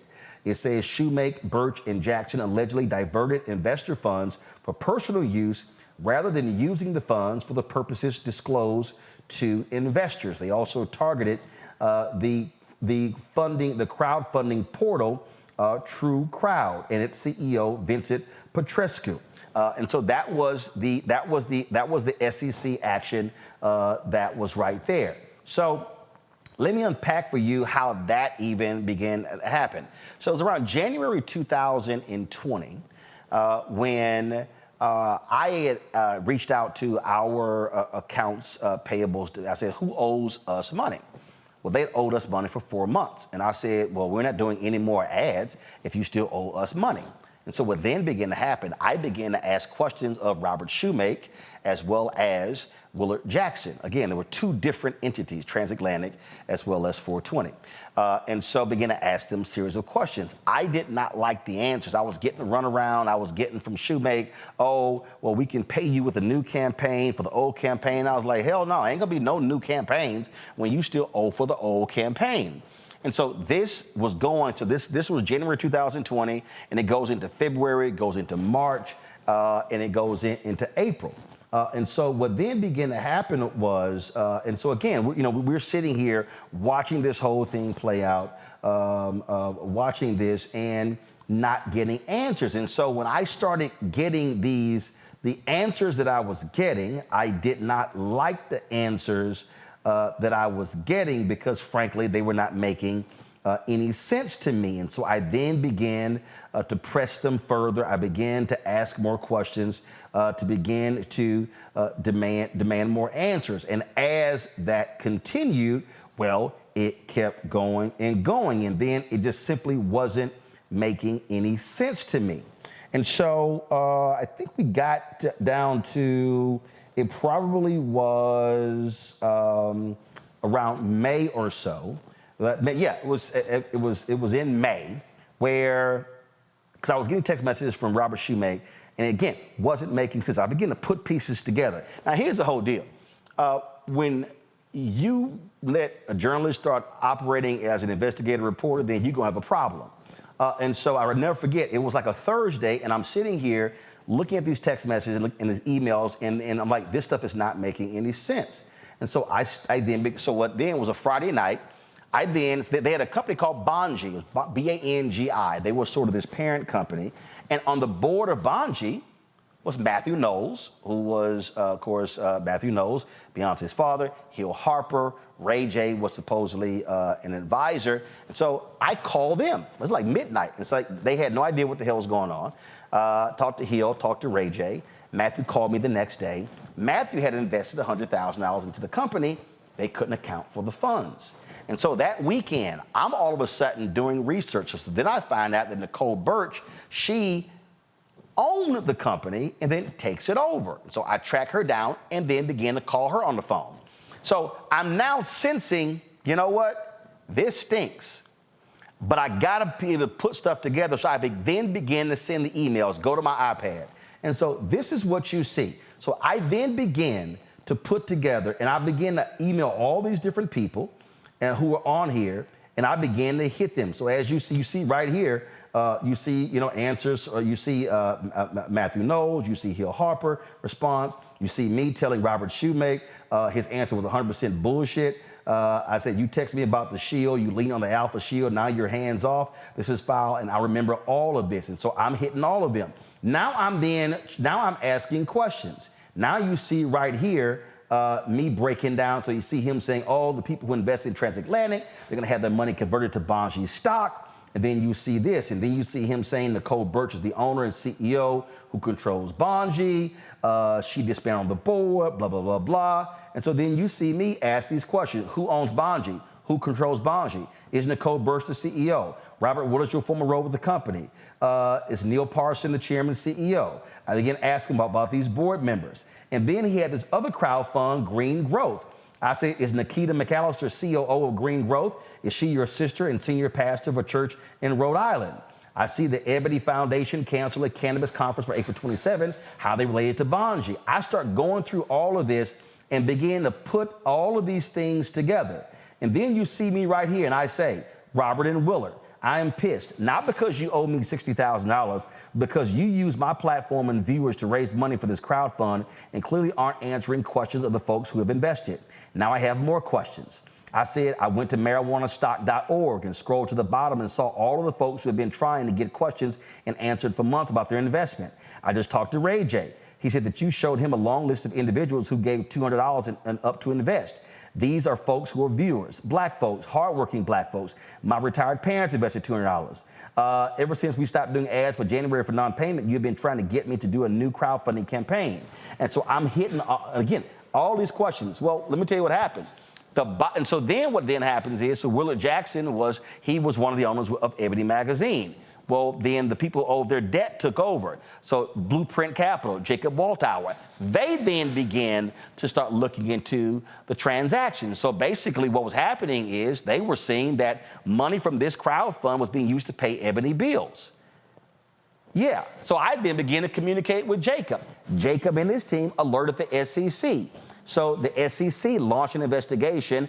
I actually testified before them. My email chain basically led to the SEC investigation, which is why I put the entire email chain together. I was not trusting anything I was hearing from Robert Shoemake, Nicole Birch, or Willard Jackson. If y'all have Robert and Willard's photos, put them up. And so I've never met Nicole Birch, but I've talked to her numerous times on the phone. This is the video. Come on, guys. This here's a video of Robert Shoemake, who's out of Detroit and has been involved in all kinds of other different stuff as well. And I've had other people who have emailed us wanting information on the investment. I have emailed Robert, Willard, and Nicole demanding that they give these people answers to exactly what is what is going on. And so what you have found is that the SEC then came back and hit Willard Jackson, Nicole Birch, and Shoemake with deals where they have to pay up. I'm going to pull up in a second. Now, Shoemake is still fighting it. Nicole Birch and Willard Jackson, don't go there yet. Nicole Birch and Willard Jackson agreed to pay a significant amount of money. Now, one of our viewers, who I've been corresponding with over the last couple of years about this, has launched a class action lawsuit. They join us right now. And so Jeff Carter is the founder and CEO of Accounts, Receivables, and Revenue Cycle Consulting, LLC. He joins us out of California with his attorney, Tony Bell. Jeff, glad to have you and Tony here. And the thing here is this constant run around from all of these, from Robert Shoemake, from Willard, from Nicole. And the reality is the SEC says they were engaged in fraudulent activity. It was crazy. First of all, thanks for doing this, because I know a lot of us that were looking at this as a legitimate way to get into a space where we could start generating that generational wealth were more than disappointed. And the fact that it was done on a reputable show like yours just made it even worse, because he knew that there were so many of us that depend on you for our news to get our stories out, and he comes in and tries to use you as some type of patsy to steal our money. When I first started sniffing around, things didn't make sense. I made a phone call to the phone number that they provided, and I asked the young lady on the phone, I said, now that the maturity date has passed, are they going to be offering an IPO? Was it initial public offering? She didn't know what an IPO was. That was the first red flag. She then tried to tell me that the maturity date was 18 months, and I corrected her and said, no, according to the paperwork you provided, it's only 12. She said, well, we're going to have somebody give you a call. I waited a day, waited 2 days, nothing happened. So I started sending emails, and that's when I first reached out to you, Roland, about asking, had you heard of anybody else having these issues? And you let me know that there were a couple people, and things just weren't feeling right. And at the time, with so many things that were going on, I didn't have a lot of time to dedicate to it. I was in law schools, running a company, taking care of the family and things like that. But it always stayed in my mind, and we started doing more and more research. Took the information you and I discussed. Well, you've seen what the SEC has done with it. Right, and I want to show that right now. So this is January 3rd, 2022. The SEC obtained a final judgment against Nicole Birch, against CEO Vincent Petrescu. And they hit them, the judgment, the civil penalties of $200,000, $9,700 and $97,500 against Birch, Petrescu, and True Crowd. Disgorgement, including pre-judgment interest of $600,000 against Birch and $129,000 against True Crowd. Birch is barred to be an officer and a director on a company. They are also agreed Birch was permanently suspended from appearing and practicing before the SEC as an attorney. She prohibited from representing clients in SEC matters, including investigations, litigation, or examinations. Petrescu was suspended from appearing and practicing before the SEC as an accountant, which includes not participating in financial reporting and audits of public companies. Now, they say the SEC's litigation against Shoemake, Jackson, and 420 Real Estate continues. But that was also a settlement there. I'm going to pull up in a second. So Willa Jackson agreed to a settlement, but Robert Shoemake is still fighting. Jeff, go ahead. So once we found that out, I wanted to take some steps to make the people who invested their hard-earned money into this scheme whole again. One of the things that my mother told me when I was young, and I always prayed that it wasn't true, that you won't always necessarily have to worry about what the palm-colored man will do to you. You might have to worry about what the man who looks like you will do. All skin folk ain't kinfolk. Reese said it. I believe it. Couldn't find an attorney that was willing to take this on, because I don't think they really took the time to investigate like, we had to find out what was going on, because there are so many different layers and so many companies and shell companies connected to this that had they taken the time, it would have been okay. Well, I already mentioned that I was in law school, and I had we weren't in the same class, but I knew who he was, a brilliant law student who was later then brought on to the faculty for that school and has now opened up his own firm. And when I approached him, I was thinking, okay, I'm going to get turned down. But a part of me knew that I was led to him for a reason. He was also a pastor. He may also still be a pastor. Tony, correct me if I'm wrong. And the name of his firm is to me is Providence, because it's exactly what we're trying to do. We are trying to take this bad situation and make those who took advantage of us pay for what they did. I don't know the ins and outs of how Tony's going to do it. I just know that when he agreed to take the case, it was a weight off my shoulder, and I was thinking, okay, this is great. That's when I then got a hold of you, Roland, so we could announce it once we got everything set up. So, Tony, if you want to, Right, I'm going to go Tony in a second. And see, so here's the thing that pissed me off. What pissed me off was, and I said to Robert, I said to Willard, I said to Nicole, I said, how dare y'all do this to black people? I said, how dare black people, and it's in all the emails, and I made it clear, I'm going to get all of you. I said, we're going to expose all of you. That's why I began to put the email chain together. I've had people in the last couple of years email me saying, hey, what happened to those guys? What's going on? And I literally have said, no, put the emails, no, this is their email, this is their phone number, call them. And so it was this game where, oh, let's do transatlantic real estate, let's do 420 real estate, let's do green growth, had the same CEO. It was all BS. Now Shoemake says that, oh, I wasn't involved as an officer or anything along those lines. I was just doing marketing. 420 was Willard Jackson, Nicole Birch, Transatlantic was her company. I said, yeah, but you're the one who was tied to all of this as well. And that was just 2 days ago, texting him because another woman has been demanding answers. And the thing here, Tony, is that all this sort of back and forth, the SEC lays it out. The SEC lays out the fraud that was involved. And the other reason why I wanted to create the paper trail was because I knew if the SEC hit them with judgments, then they would be collecting the money, and there would be a way for folks to be able to get their money back. Well, Roland, I spoke with the SEC about this in particular, and it's great the groundwork that they placed.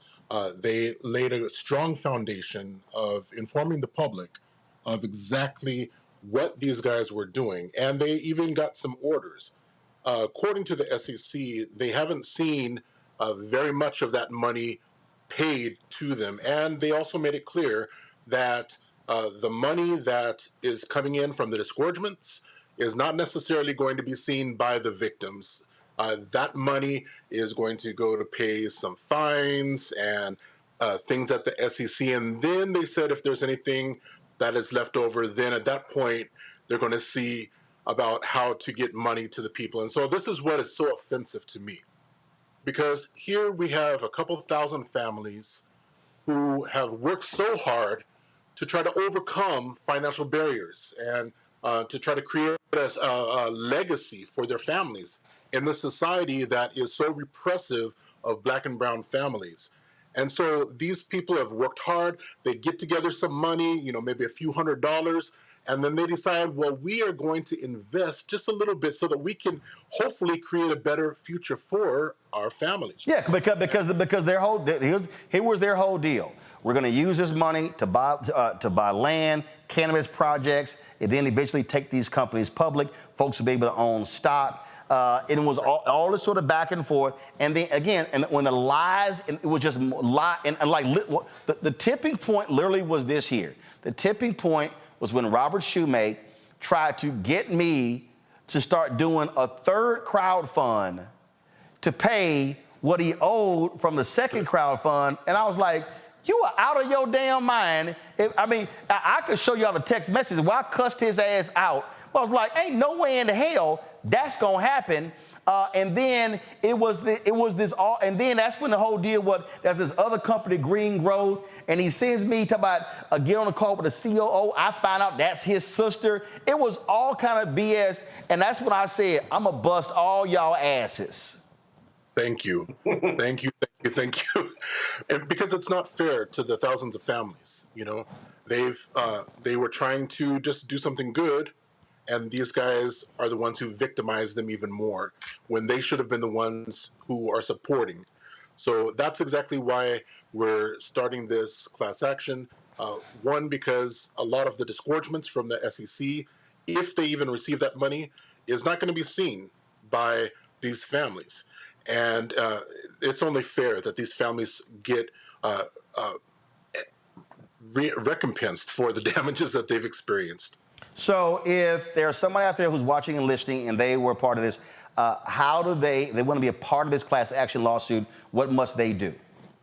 Yes, we encourage you to call 888-680-8322 or they can go to www.420relawsuit.com. Again, it's 888-680-8322 or www.420relawsuit.com. And just so folks, again, if you go to my iPad, this is the SEC lawsuit. It says Shoemake and Birch offered and sold securities of transatlantic real estate from September 2018 through May 2019.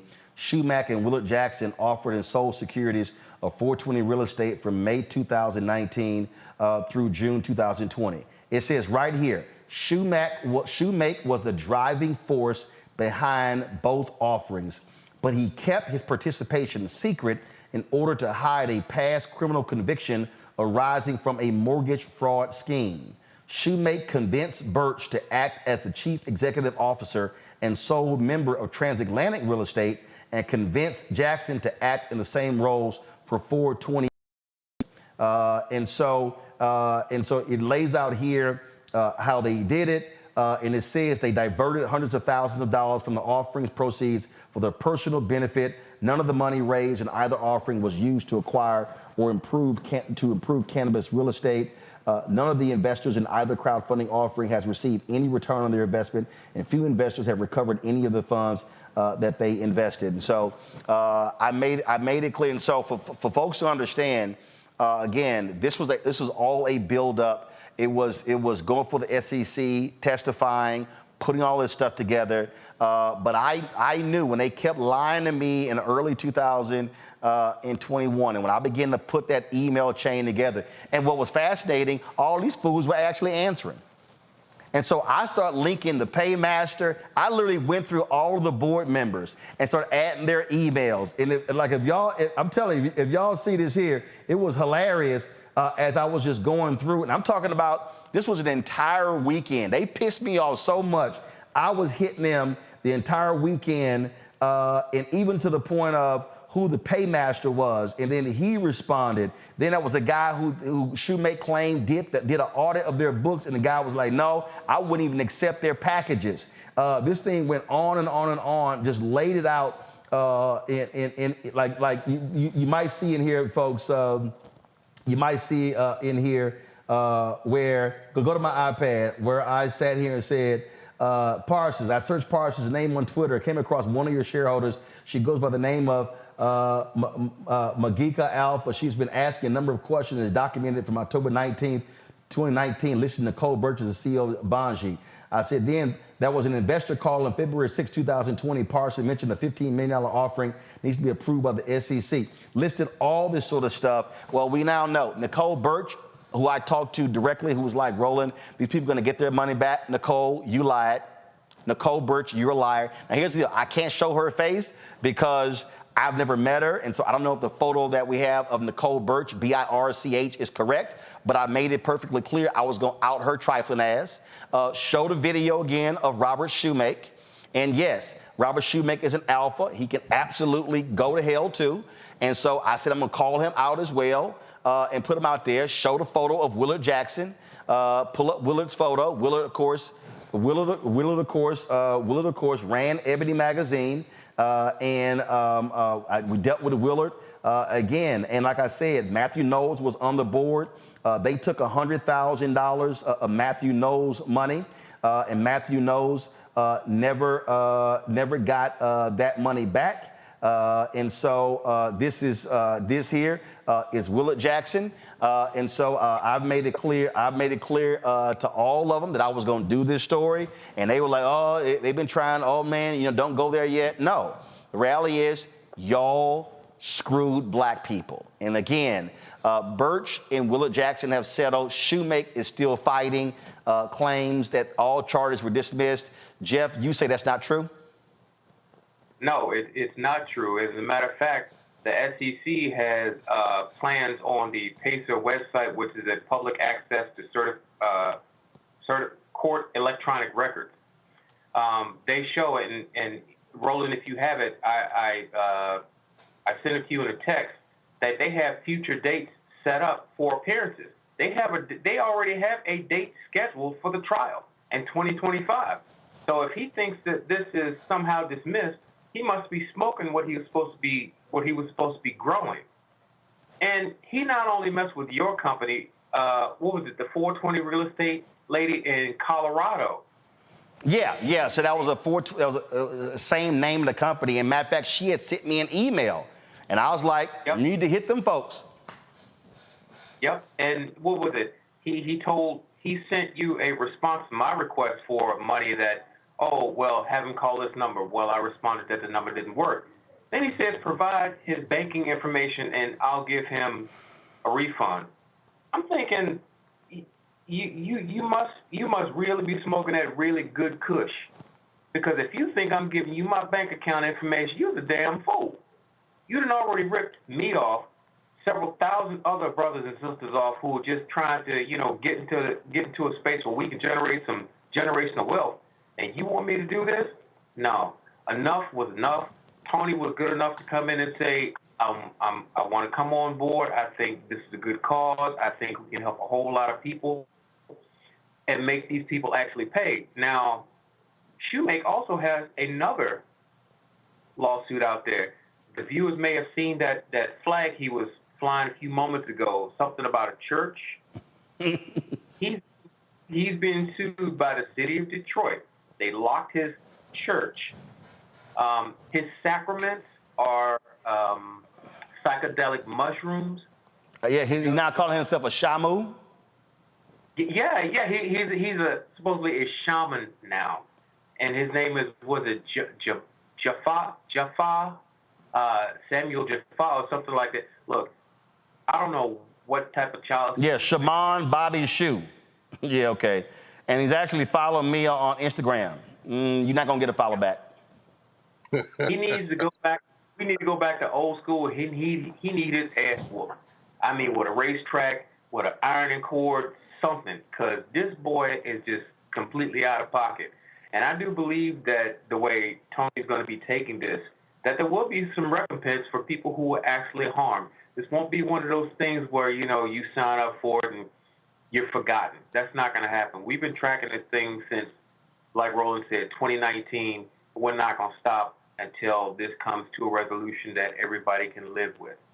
All right. Tony, again, if folks want to be a part of the class action lawsuit, what do they call? 888-680-8322. So 888-680-8322. All right, gentlemen, we appreciate it. And keep us abreast of the class action lawsuit. Thank you so much, Roland. Appreciate it. That'll be good. Thanks. All right, folks, I'll be right back on Roland Martin Unfiltered on the Black Star Network.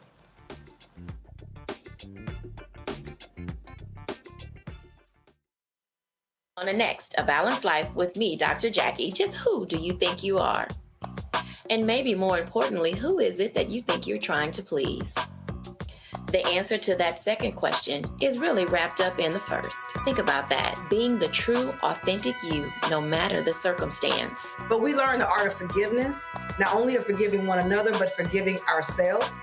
And we also learn how to love ourselves so that we can love each other. That's next on A Balanced Life, here on Black Star Network.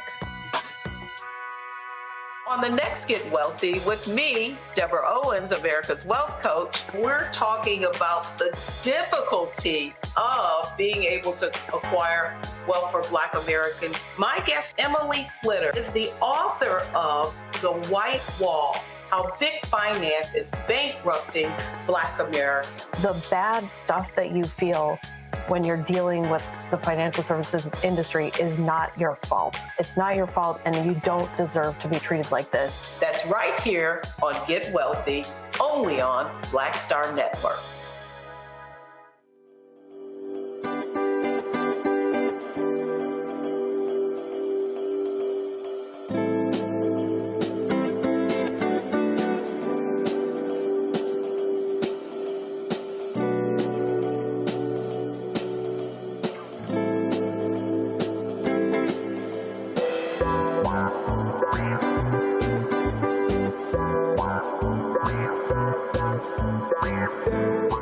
Grow your business or career with Grow with Google's wide range of online courses, digital training, and tools.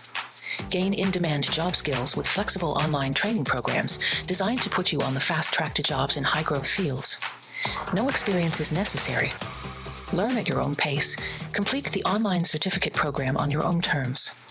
Stand out to employers, get on a path to in-demand jobs, and connect with top employers who are currently hiring. Take one professional career certificate program or all 6. Earn a Google Career Certificate to prepare for a job in a high-growth field like data analytics, project management, UX design, cybersecurity, and more. All professional career certificate programs must be completed by December 31st, 2024. Scan the QR code to complete the application.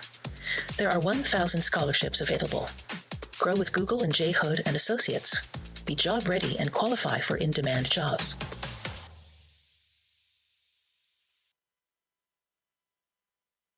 Hello, I'm Paula J. Parker. Truly proud of the Proud Family, Louder and Prouder on Disney+.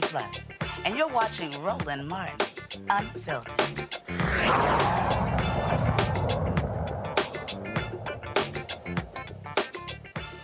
Before I go to Mustafa and Randy, go to my iPad. This here, y'all, this is the SEC obtaining a final judgment against Willard Jackson and 420 Real Estate. You see here, it says without it, you said they filed this against Shoemake and Jackson. Alleged that they raised $888,180 from retail investors through 420 Real Estate. Shoemake, with assistance from Jackson, hid his involvement in the offering. They accused them of diverting investor funds. Now, without admitting or denying the allegation of the complaint, Jackson and 420 Real Estate consented to the entry of final judgments, permanently enjoining them from violating the registration provisions.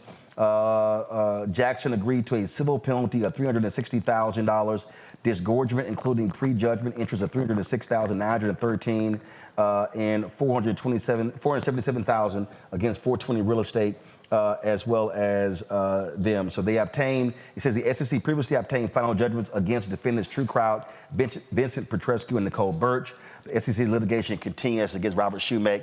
See, this is, and again, just so y'all know, and I made it clear to them, I was gonna show y'all, okay? This is Willard Jackson. I know Willard from Houston. He was with the company when they ran Ebony Magazine, and Willard needs to do right by black people because they screwed over black people when it came to this money.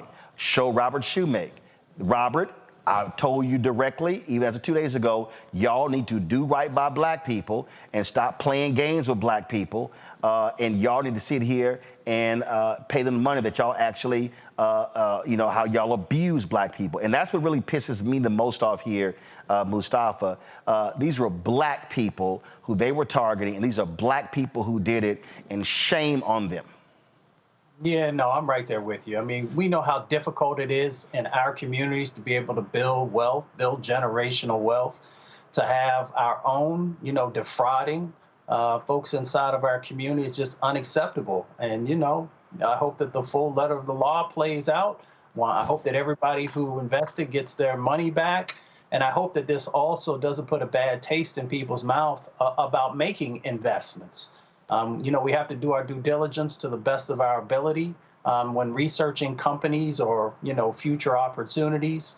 But, we just also got to do a better job of loving each other. We should never, ever, do anything to hurt black people. We know all the hurdles that already exist. So, let's just continue to do what we can to make sure that those who love our community, that we lift them up, and for those who don't, that we hold them accountable. Randy, I sat here and I talked to Nicole Birch numerous times, and she kept saying how, she's going to make sure people get their money back or whatever. And she kept putting the blame on him. I'm like, yeah, but your name on all these documents. Your name is on here. And the SEC says that you use money for personal gain. So my whole deal is I don't want to hear shit from Nicole Birch, from Robert Shoemake, from Willard Jackson. You screw black people. You should be paying them back. And what you did is you leave a sour taste because, yeah, it's already hard. We talk about it's hard trusting black folks and doing business with the black folks. And again, for us, when advertisers come to us, people who have products and things along those lines, you want to be able to trust that. We don't have any control over any product. So even if somebody takes an ad out. Look, there's a company I bought, it's not black owned, but I bought some shoes from. I love the shoes. Look, I've been waiting for 3 pairs since October. They've damn near gone belly up. It's out of Canada. I've been emailing some other people who've done stories on them. And so, unfortunately, these things happen. But again, what pisses me off with Nicole Burke, Robert Shoemaker, Willa Jackson, they did it to black people. Right. Well, I first have to say, there's a revered Negro proverb that says, you don't mess with the wrong one.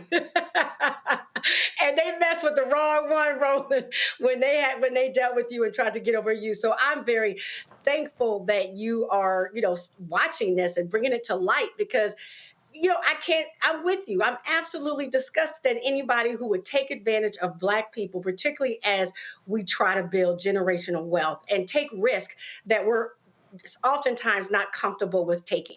We already, live in a situation where we don't trust many around us. We really need to trust our own. So I am glad it sounds like they're going to get their due, that due justice is going to come through. And I really appreciate that you cared enough to bring this to light to everybody. And you cared enough to keep going on and pursuing what was happening. So, bravo to that. We're gonna call you Roland Matlock. Oh, I was. I'm telling you, when Robert kept lying and they kept lying, I was like, hold up. I'm like, I'm telling you, I'll never forget. It was like a Thursday and a Friday night, and I was like, you know what? Y'all really pissing me off, and I'm tired of this lying.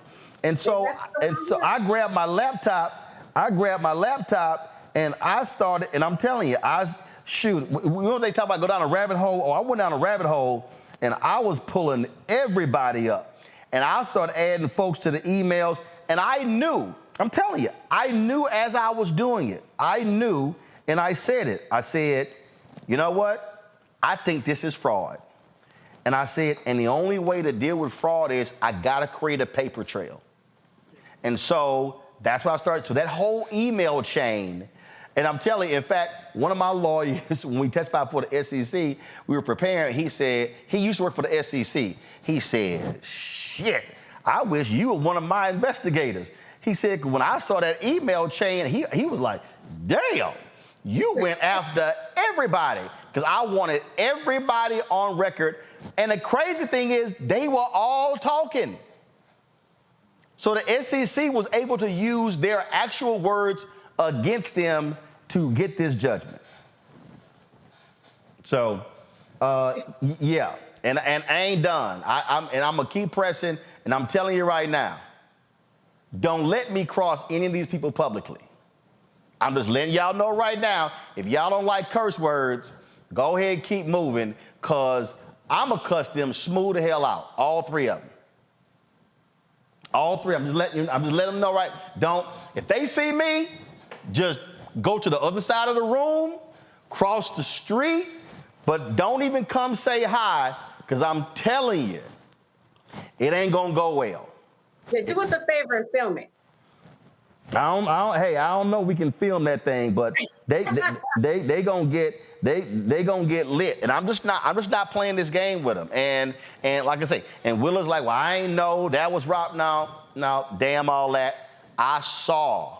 I pulled the documents of the paymaster and how funds were going in and out of the account.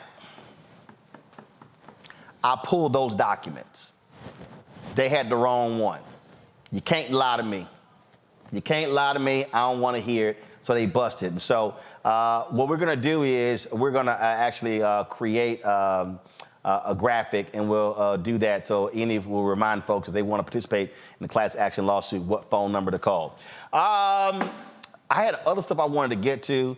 I was going to talk about that ignorant ass Elise Stefanik calling January 6 folks hostages. I had to get that another day. So we are out of time. But Randy Mustafa, I certainly appreciate it. Thank you so very much. Thank you. Folks, that is it for us. Don't forget us. You want to support us in what we do.